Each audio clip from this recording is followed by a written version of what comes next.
ರಿಥಮ್ ಕನ್ನಡಕ್ಕೆ ಸ್ವಾಗತ. ದಿನದ ಪ್ರಮುಖ ಸುದ್ದಿಗಳು.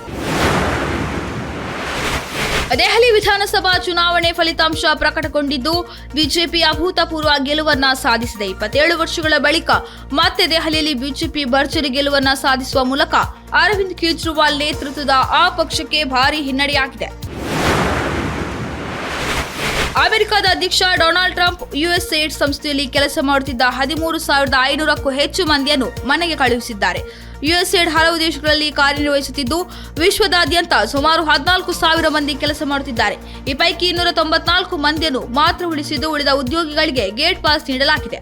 ವಿಶ್ವದ ಶ್ರೀಮಂತ ವ್ಯಕ್ತಿ ಅಮೆರಿಕದ ಸರ್ಕಾರಿ ದಕ್ಷತೆ ಇಲಾಖೆಯ ಮುಖ್ಯಸ್ಥ ಎಲಾನ್ ಮಸ್ಕ್ ಸಲಹೆಯ ಬೆನ್ನಲ್ಲೇ ಟ್ರಂಪ್ ಅವರು ಈ ಮಹತ್ವದ ನಿರ್ಧಾರವನ್ನು ಕೈಗೊಂಡಿದ್ದಾರೆ. ಸ್ಪರ್ಧಾತ್ಮಕ ಪರೀಕ್ಷೆಗಳಲ್ಲಿ ಇನ್ನು ಮುಂದೆ ಕಡ್ಡಾಯವಾಗಿ ನೀಲಿ ಬಣ್ಣದ ಬಾಲ್ ಪಾಯಿಂಟ್ ಪೆನ್ ಬಳಕೆ ಮಾಡಬೇಕು ಎಂದು ಕೆಪಿಎಸ್ಸಿ ತಿಳಿಸಿದೆ. ಈವರೆಗಿನ ಪರೀಕ್ಷೆಗಳಲ್ಲಿ ಕಪ್ಪು ಬಣ್ಣದ ಬಾಲ್ ಪಾಯಿಂಟ್ ಪೆನ್ನಿಂದ ಪರೀಕ್ಷೆ ಬರೆಯಬೇಕು ಎಂದು ಅಭ್ಯರ್ಥಿಗಳಿಗೆ ಸೂಚಿಸಲಾಗುತ್ತಿತ್ತು.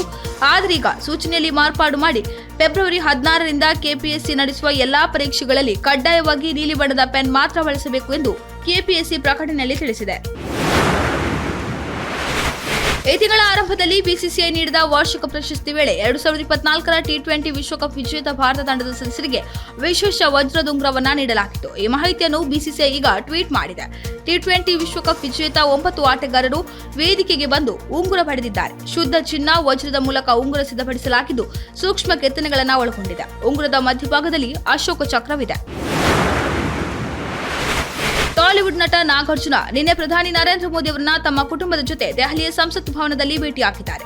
ಈ ವೇಳೆ ಟಾಲಿವುಡ್ ದಂತಕತೆ ಅಕ್ಕಿನೇನಿ ನಾಗೇಶ್ವರ ರಾವ್ ಅವರ ಕುರಿತಾದ ಪುಸ್ತಕವನ್ನು ಉಡುಗೊರೆಯಾಗಿ ನೀಡಿದ್ದಾರೆ. ನಟ ನಾಗಾರ್ಜುನ ಅಕ್ಕಿನೇನಿ ಮೋದಿ ಅವರಿಗೆ ತಮ್ಮ ತಂದೆಯ ಕುರಿತು ಬರೆಯಲಾದ ಮಹಾನ್ ಅಭಿನೇತ ಅಕ್ಕಿನೇನಿ ಕಾ ವಿರಾಟ್ ವ್ಯಕ್ತಿತ್ವ ಎಂಬ ಪುಸ್ತಕವನ್ನು ಉಡುಗೊರೆಯಾಗಿ ನೀಡಿದರು. ಈ ಪುಸ್ತಕವನ್ನು ಪದ್ಮಭೂಷಣ ಪ್ರಶಸ್ತಿ ಪುರಸ್ಕೃತ ಮತ್ತು ಮಾಜಿ ಸಂಸತ್ ಸದಸ್ಯ ಪ್ರೊಫೆಸರ್ ಯಾರ್ಲಗಡ್ಡ ಲಕ್ಷ್ಮೀ ಪ್ರಸಾದ್ ಬರೆದಿದ್ದಾರೆ. ಇದಾಗಿತ್ತು ಈ ಹೊತ್ತಿನ ಪ್ರಮುಖ ಸುದ್ದಿಗಳು. ಇನ್ನಷ್ಟು ಹೆಚ್ಚಿನ ವಿಚಾರಗಳಿಗಾಗಿ ವೀಕ್ಷಿಸಿ ರಿಥಮ್ ಕನ್ನಡ.